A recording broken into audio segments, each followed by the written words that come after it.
Assalamualaikum warahmatullahi wabarakatuh. Halo semuanya, saya Nurul Ain dari Program Studi Biologi FMIPA Universitas Halu Oleo. Hari ini saya akan menjelaskan materi menarik tentang parasitologi dan hubungannya dengan insekta, khususnya bagaimana serangga berperan vital sebagai vektor dan inang dari berbagai parasit. Indonesia merupakan negara kepulauan beriklim tropis. Tingkat kelembapan yang tinggi serta suhu yang hangat sepanjang tahun menjadikannya surga ekologis yang ideal bagi keberlangsungan hidup parasit dan perkembangbiakan serangga. Berdasarkan data kesehatan terbaru nasional, penyakit tular vektor seperti malaria dan demam berdarah denggi masih menempati posisi teratas sebagai beban penyakit menular yang menantang kualitas kesehatan masyarakat kita. Oleh karena itu, pendekatan biologis dalam memahami interaksi ini menjadi kunci utama penyelesaian masalah kesehatan tropis. Nah, kita tinjau dari dua konsep fundamental yang melandasinya. Yang pertama, parasitologi. Secara biologis, ini adalah studi mengenai hubungan timbal balik antara organisme parasit dan inangnya. Parasit didefinisikan sebagai organisme yang menumpang hidup, mencari nutrisi dan berlindung di dalam atau di permukaan tubuh inang dengan sifat merugikan keberlangsungan hidup inang tersebut. Yang kedua, vektor penular. Vektor adalah kendaraan hidup atau pembawa atau agen biologis aktif yang bertugas memindahkan, menyebarkan, atau bahkan menyuntikkan patogen atau parasit tersebut dari satu inang penderita ke inang sehat berikutnya. Secara taksonomi, serangga merupakan kelompok hewan dengan keanekaragaman spesies tertinggi di bumi. Ciri morfologi utamanya sangat khas, di mana tubuhnya terbagi atas 3 segmen yang jelas, yaitu kepala atau kaput, toraks atau dada, dan abdomen atau perut. Sebagai bagian dari subfilum Hexapoda, mereka memiliki 6 kaki fungsional yang seluruhnya melekat pada bagian toraks atau dada. Dalam studi parasitologi medis, perhatian terbesar kita tertuju pada Ordodiptera, seperti nyamuk dan lalat, yang dicirikan oleh kepemilikan satu pasang sayap fungsional depan, sementara sayap belakangnya mereduksi menjadi organ keseimbangan yang disebut halter. Di dunia medis dan parasitologi, terdapat 3 genus nyamuk yang kita sebut sebagai aktor utama penyebar. Pertama adalah genus Anopheles yang merupakan vektor tunggal penyakit malaria. Mereka sangat menyukai genangan air alami yang bersih dan terpapar langsung sinar matahari. Yang kedua, genus Aedes, khususnya spesies Aedes aegypti, penyebar virus denggi, Zika, dan chikungunya. Uniknya, mereka menyukai genangan air buatan manusia di dalam rumah yang cenderung bersih. Dan yang ketiga adalah genus Culex, pembawa mikrofilia penyebab penyakit kaki gajah.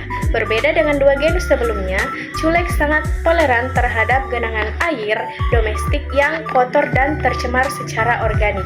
Selanjutnya, mari kita bahas salah satu vektor paling mematikan dalam sejarah manusia, yaitu Anopheles.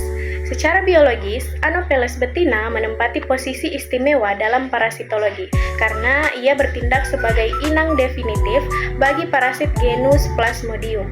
Artinya, di dalam saluran pencernaan nyamuk inilah siklus reproduksi seksual atau perkawinan gamet Plasmodium berlangsung, bukan di dalam tubuh manusia.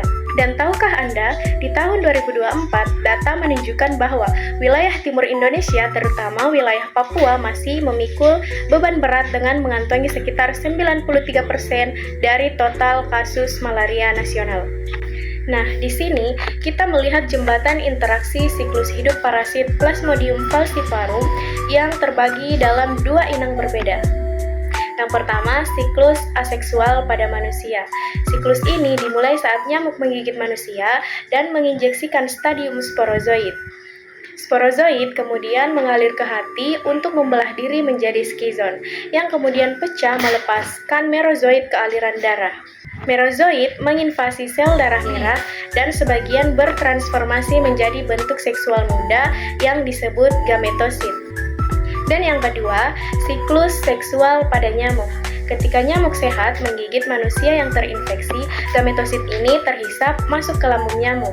Di sana terjadilah pembuahan membentuk ookinet yang bermigrasi menembus dinding usus nyamuk menjadi ookista. Ookista ini kemudian pecah dan melepaskan ribuan sporozoid baru yang bermigrasi ke kelenjar air liur nyamuk dan siap diinjeksikan ke manusia berikutnya. Selain nyamuk, kelas insekta yang tidak kalah berbahaya adalah kelompok lalat. Salah satu dampak patologi klinis yang mengerikan adalah miasis. Miasis adalah investasi larva lalat atau belatung pada jaringan tubuh makhluk hidup. Spesies seperti Chrysomia benziana meletakkan telurnya pada luka terbuka atau membran mukosa.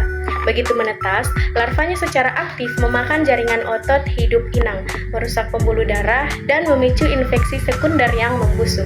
Selain miasis, lalat penghisap darah seperti genus Tabanus juga berperan sebagai vektor mekanis penyakit sura yang disebabkan oleh Trypanosoma evansi, yang sangat mematikan bagi populasi hewan ternak. Selanjutnya, mari kita bedakan dua kelompok ektoparasit kecil yang mungkin kita sulit membedakan keduanya, yaitu antara pinjal dan kutu. Di sebelah kiri kita memiliki pinjal tikus Synopsila geopis dari ordo Siphonoptera. Selain sifatnya sebagai ektoparasit penghisap darah, pinjal tikus tercatat dalam sejarah dunia sebagai vektor utama bakteri Yersinia pestis, di mana penyebab wabah sampar atau Black Death yang memusnahkan sepertiga populasi Eropa pada abad pertengahan. Dan di sebelah kanan ada tuma kepala atau Pediculus humanus capitis dari ordo Anoplura. Berbeda dengan pinjal, tuma kepala adalah ektoparasit obligat spesifik manusia yang tidak dapat melompat, melainkan merayap. Penyebarannya sangat dipengaruhi oleh kontak erat langsung antar individu di lingkungan pemukiman yang sangat padat. Selain nyamuk dan kutu, kecoa juga termasuk insekta yang membawa penyakit. Serangga domestik yang seringkali kita anggap hanya sebagai pengganggu estetika, di dalam parasitologi, kecoa dikategorikan sebagai vektor mekanis. Berbeda dengan nyamuk, kecoa tidak menginfeksi kita melalui gigitan langsung, tetapi penularannya bersifat pasif mekanis. Tubuh kecoa yang dipenuhi duri halus dan pola hidupnya di area kotor seperti saluran pembuangan membuat berbagai patogen mudah menempel pada kaki dan permukaan tubuh mereka, lalu berpindah saat mereka merayap di atas makanan kita. Penelitian sanitasi menunjukkan bahwa lebih dari 67% populasi kecoa di area pemukiman dan tempat umum terbukti membawa telur cacing nematoda parasit seperti cacing gelang atau Ascaris dan cacing cambuk atau Trichuris yang siap mengkontaminasi rantai makanan manusia. Untuk merangkum pemahaman kita mengenai peran-peran tersebut, mari kita perhatikan tabel komparasi pada slide ini. Di sini kita melihat klasifikasi peran serangga berdasarkan tipe interaksinya dengan parasit. Pada penyakit filariasis atau kaki gajah, nyamuk Culex sp bertindak sebagai inang antara. Larva cacing mengalami perkembangan mutlak dari stadium L1 berubah menjadi stadium infektif L3 di dalam otot dada atau toraks. Nyamuk sebelum bisa ditularkan ke manusia, pada malaria, nyamuk Anopheles sp bertindak sebagai inang definitif, karena di sanalah siklus seksual reproduktif parasit terjadi. Sedangkan pada penyakit sura ternak, lalat Tabanus sp bertindak murni sebagai vektor mekanis di mana parasit dipindahkan langsung secara fisik tanpa mengalami perubahan bentuk atau siklus hidup di dalam tubuh lalat. Sebagai akademisi biologi, kita harus melihat bagaimana sains memberikan solusi atas tantangan ini. Salah satu inovasi biologi modern yang sangat membanggakan adalah teknologi Wolbachia. Teknologi ini bekerja dengan cara memasukkan bakteri intraseluler alami bernama Wolbachia ke dalam sel tubuh nyamuk, Aedes aegypti. Di dalam tubuh nyamuk, bakteri Wolbachia berkompetisi mendapatkan nutrisi dengan virus dengue, sehingga virus tersebut gagal mereplikasi diri. Akibatnya, kemampuan nyamuk untuk menularkan DBD lumpuh.